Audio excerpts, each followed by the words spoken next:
Hey everybody, it's Jeremy. Welcome back to EA Tetragrammaton, where we are playing It is turn 133. We are 1/3 through another 100 turns. I believe we might make this a 200 turn game. Oof, that hurt to say. Okay, let's jump in. We've got a weird turn. We'll get there. So we have empowered Gudu 292 in blood. This is our air Gudu, right? Attention on getting up to storm demons. Cool. We have empowered Gudu or Isham 38 in blood. However, the process has attracted the attention of something from the void. We actually need to address that. We've got a bunch of things cast, etc, etc. We'll check a Raven Feast. We got 8 death gems off that. Cool.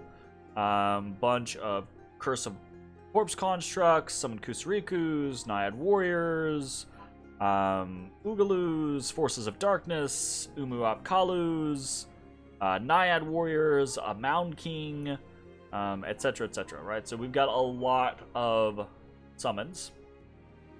Our global enchantment was dispelled when another global enchantment was created. I wish it told you, right? That's just an inconvenience that it doesn't tell you. But we got a dire portent. Moloch Baal, god of Hinnom, the hungry earth, seducer of life. The afterthought has cast a global, and it didn't give us the fucking description. Great. Okay, fine, whatever. We'll check that here in a second. We cast a manifestation. See if we got lucky. We got Ashen Angel up against looks like an Ami. Yeah, Air Ami.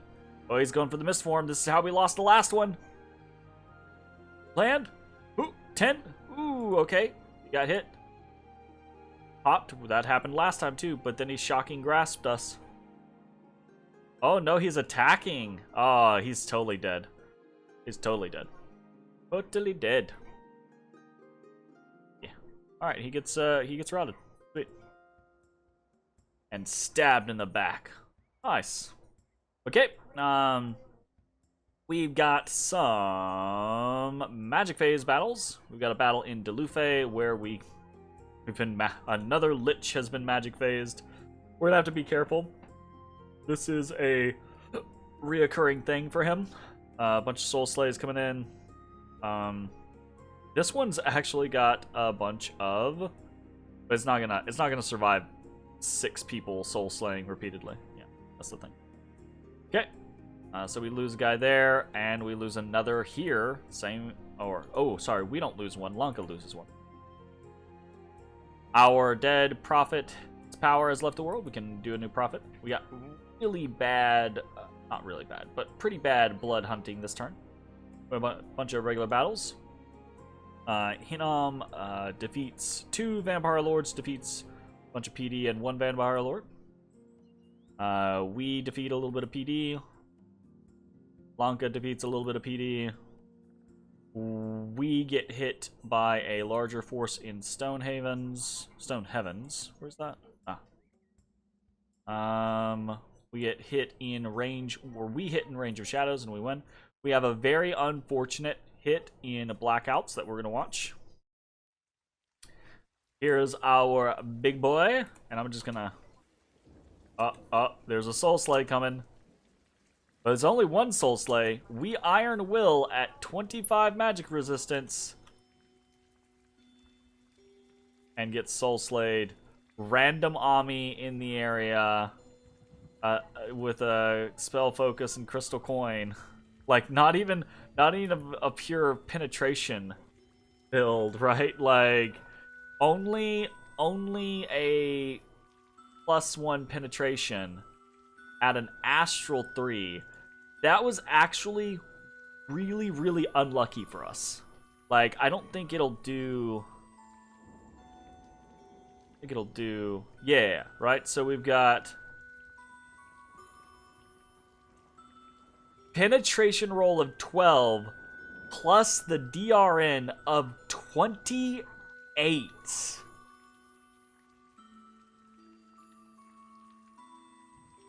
That exploded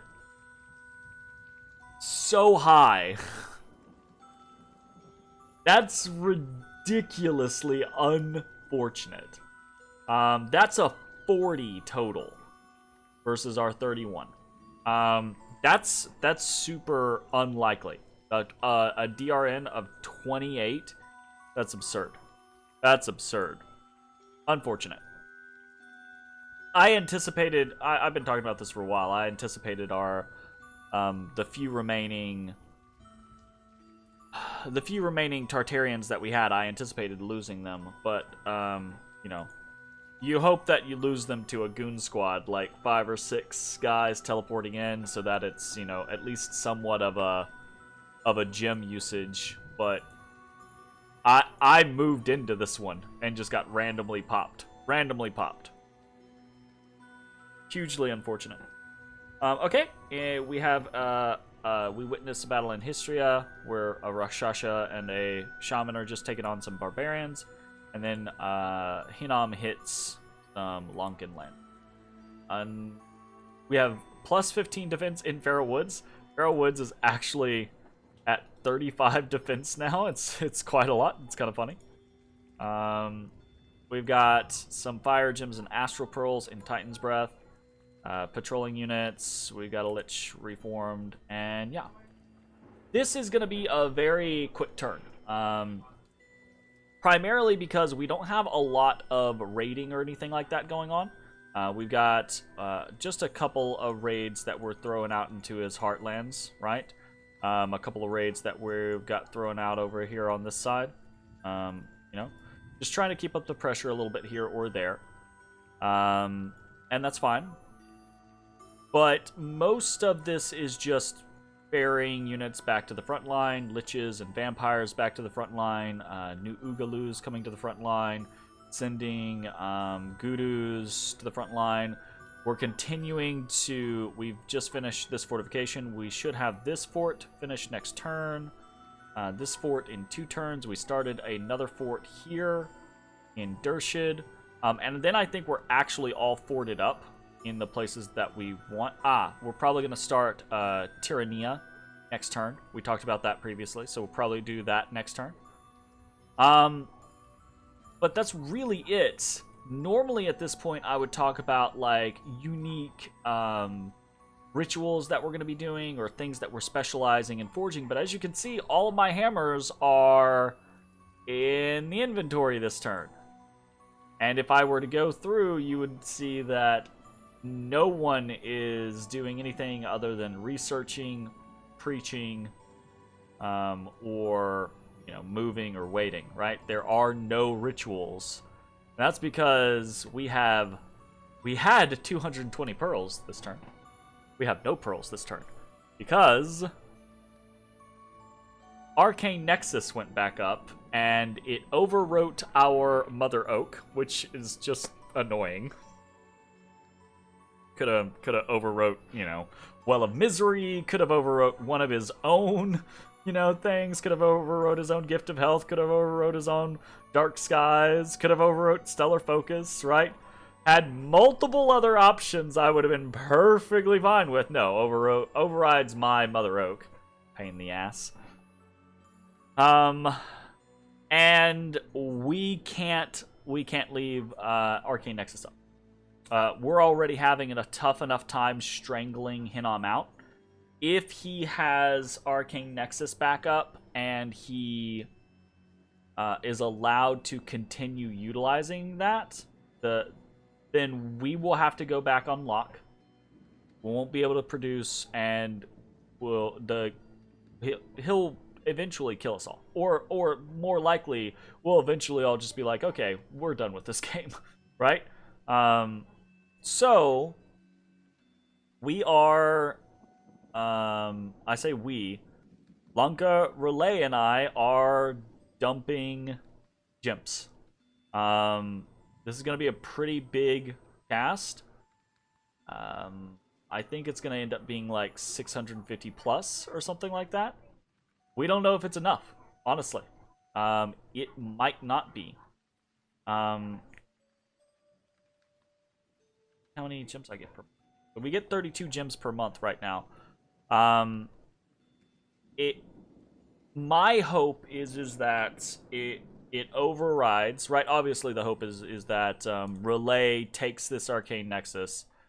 And in theory, Relay could then become a problem, right? But my hope is that Relay is basically, like, not really playing, but kind of playing, right? And that we don't have to worry about it as much. We've talked about this concept, like, what do we do if Relay becomes a problem? And I'm already kind of starting to work on that, right? We've got undead building up in locations to be able to actually, like, go underwater and try to do things. We're probably going to start getting back in the habit of forging some base water stuff.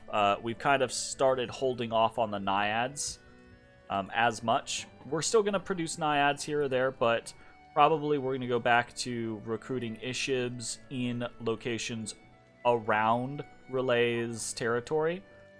And we're going to go back to producing, you know, water bracelets, water lenses, maybe even robes of the sea for them, so that they've just got a lot of water for them. Because I think even this late in the game, it can really still come down to who can produce the most water elementals. I could be wrong about that, but you know, I don't know. We definitely need to have the opportunity there just in case.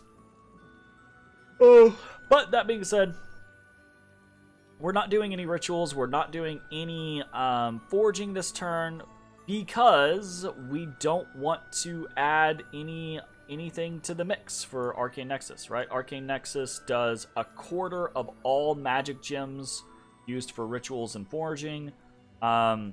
We spend a lot of gems every fucking turn, right? We might have a lot of hammers, and we might be doing a lot of things on the cheap, but we spend, 100 plus, probably more than that, gems every turn, doing various rituals, doing various forges, etc. Yeah, we definitely do way more than 100. We probably do 200 gems per turn of rituals and forgings. I don't know. You know what? I'm actually really interested. I might count next turn. I say this. Next turn's going to be on the weekend, so I might actually do this. I might count how much we spend in a turn with all of our discounts and everything like that. That'll be pretty interesting. So we're not forging or casting anything because we're trying to not give Hinam anything. We don't want them to be able to turn around and do anything or be able to put Arcane Nexus back up. If we are successful, of course, right? If we are successful in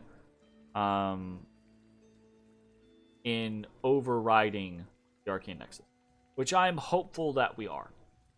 Know that that's the case. I'm hopeful that we are. So fingers crossed. We'll see how that goes next turn. The prior plans that we have are still in effect. We're still moving to diversify our army to be less vulnerable to morale, both by using the undead, but also by using demons and things like that. And then we are also working towards overriding Gift of Health. We're gonna go for a max cast fucking Gift of Health and see how it goes. Fingers crossed. And we continue to try to do a lot of blood stuff. We might actually start looking for the opportunity to open up a 5th blood hunting location. If only so that we can start doing more of what we already are doing, like Forces of Darkness and Vampire Lords. I think like sending those types of things out is pretty strong, right? If we were able to every single turn do 2 Vamp Lords and 2 Forces of Darkness, and then send one to Kailasa, send one to Halbathria, and then boom, they like basically have this daisy chain of hit. That's going to have way more, I think. I could be wrong, but I think that's going to have way more effect. These Fiends of Darkness are fucking strong, right? Like, they're no joke. They hit hard. They fly. They have high HP. They are stealthy, so are Vampire Lords. So I actually, I thought about doing it this turn, but I think I'm gonna wait. Wait, you know what? Why? Why wait? We're not doing anything else interesting this turn, so why wait? We're gonna go ahead and do this. I don't think we want to do like a full 14. I think we want to kind of cheat and leave a couple behind each time. And we're just gonna attack rear. Like, that's gonna be that. And I think that that's probably gonna be more than enough every single time. Alright, that's it. That's the turn. Like I said, not a whole lot going on. Because we're holding all of our rituals and forgings. Fingers crossed that goes well next turn. If nothing else, you know, if it doesn't work, then, you know, we're out 220 gems either way, right? Whether it works or not, we're out 220 gems. So obviously I hope it works, but whether it works or not, this turn is basically just a save turn for me. So, you know, it's fine. It's okay. It's fine. It's fine. Please work. Please work. All right, that's going to be it for the turn. Thanks for watching. I'll see you next time. Bye, everybody.